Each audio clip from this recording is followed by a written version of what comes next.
There is a wisdom in the wild that speaks to the deepest parts of our human spirit, a quiet philosophy written not in books, but in the tracks left on fresh snow, in the patient watchfulness of amber eyes under a moonlit sky. It is the wisdom of the wolf. Tonight we stand with such a creature, not as observers of a mere animal, but as students of a profound teacher. High on a windswept cliff, the world stretches out below in a silent, snow-blanketed expanse. The air is sharp and clean, biting with a cold that demands respect, not fear. Above, a full moon hangs like a polished silver coin, casting its ethereal glow upon the scene, illuminating the solitary figure who commands this domain. He is a lone wolf, his thick fur ruffled by a gentle but insistent breeze, his powerful frame a study in stillness and contained strength. His eyes, however, are the true windows to his soul. They do not dart about in nervous anxiety, they hold a steady, penetrating gaze, glowing with a fierce, quiet determination that seems to see right through the veil of the night, into the very heart of what it means to endure, to persist, to be. This is not the gaze of a predator in the simplistic sense. It is the gaze of a sovereign, a being utterly at home in its own existence, accepting of the world exactly as it is in this moment, harsh, beautiful, and unforgiving. In that look, we find the first principle of a Stoic heart, the unwavering acceptance of reality.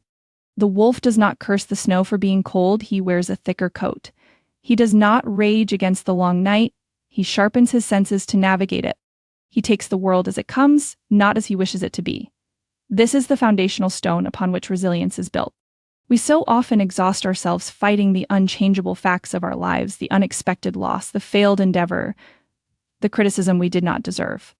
We waste precious energy wishing the storm would not come, instead of learning how to build a shelter within ourselves.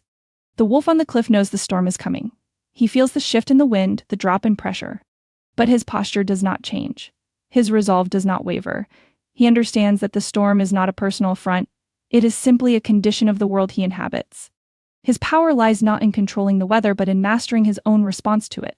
This is the essence of the dichotomy of control, a concept so central to Stoic philosophy. Look at him. He cannot command the moon to shine brighter or the snow to melt. He cannot force the elk herd to wander closer to his cliff. These things are external to him, outside the realm of his direct command. What is within his power? His focus, his patience, his next step, the decision to wait or the decision to move. The quality of his attention, his reaction to the gnawing hunger in his belly. This is where his true freedom resides. We are not so different. We spend our days agonizing over external events, stock markets, the opinions of others, traffic jams, past mistakes, things that are ultimately not ours to command. And in doing so, we surrender our inner peace, our ataraxia, to the chaotic whims of a world that does not care about our plans. The wolf teaches us to pull our energy back inward, to invest it solely in that which we can actually influence, our judgments, our values, our actions, and our character. His quiet determination is not a passive waiting, it is an active, focused readiness. It is the discipline of channeling all one's resources into the present moment. He is not lost in memories of easier hunts past or anxious fantasies of future feasts. His entire being is right here, right now, feeling the crunch of snow under his paws, tasting the cold air, listening to the infinite silence broken only by the wind. This profound presence is another form of strength. How often are we truly present?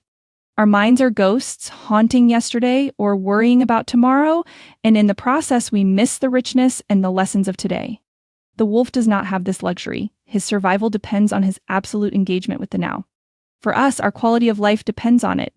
The peace we seek is not found in a different set of circumstances. It is found in a different way of inhabiting the circumstances we already have. This is not resignation, it is a profound reclamation of power. Now consider the loyalty of the wolf, a trait often romanticized but deeply stoic in its nature. The wolf is loyal to his pack not out of blind emotion, but from a place of understood mutual necessity and chosen virtue. He understands the covenant, we are stronger together.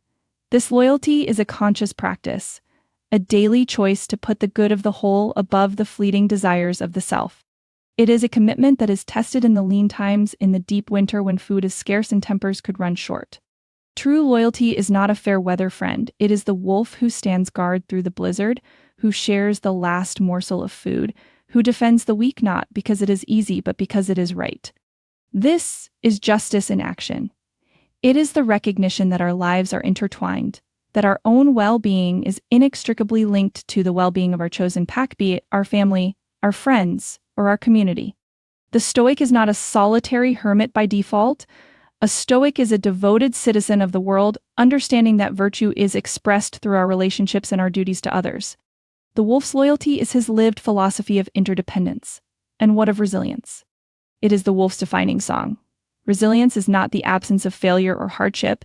It is the quiet determination to rise again and again and again. The wolf does not always make the kill. He fails far more often than he succeeds. He will pursue prey with every ounce of his strength, only to come up empty-pawed, his energy spent, his hunger unabated. Does he lie down in the snow and give up? Does he decide he is a failure and cease to be a wolf? No, he shakes the snow from his fur, he rests, he licks his wounds, and when his strength returns, he begins again. He adapts his strategy, he learns, he endures. This is the core of the Stoic virtue of courage. Courage is not the lack of fear, but the judgment that something else is more important than fear. For the wolf, survival is more important. For us, living a life of virtue and purpose is more important than the fear of embarrassment or rejection or difficulty. Every time we choose to continue after a setback, we are embodying the spirit of that wolf on the cliff. We are affirming that our spirit is tougher than our circumstances. The full moon continues its journey across the sky, and the wolf remains a statue of patience and power. His world is one of stark simplicity and profound depth. There is no room for pretense or self-deception out here on the cliff's edge. There is only truth. The truth of the cold. The truth of his hunger. The truth of his own capacity to meet these challenges. This is the ultimate gift of this Stoic teacher, an invitation to strip away the non-essential. To ask ourselves, what is truly necessary? What do we really need to be content, to be strong, to be free? The answer, as always, is found not in having more, but in being more present, more virtuous, more resilient, more loyal to what truly matters. The wolf does not own the cliff, he belongs to it. He is in a harmonious dialogue with his environment, not a war against it. This is the final lesson, to find our place in the world, not by conquering it, but by understanding our role within it and fulfilling that role with excellence and integrity.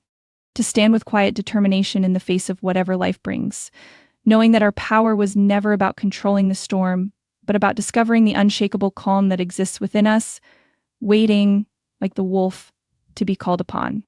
As the moon begins its descent, casting long, blue shadows across the snow, the wolf finally moves. It is not a frantic lurch, but a deliberate, powerful uncoiling of energy.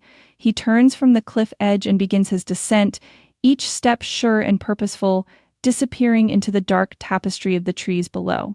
He leaves behind only his example, a legacy of silence, strength, and sublime acceptance. He is gone, but his lesson remains, etched into the cold night air, a reminder that within each of us, there is a lone wolf, waiting to stand watch on the cliff of our own challenges, eyes glowing with that same quiet, unbreakable determination.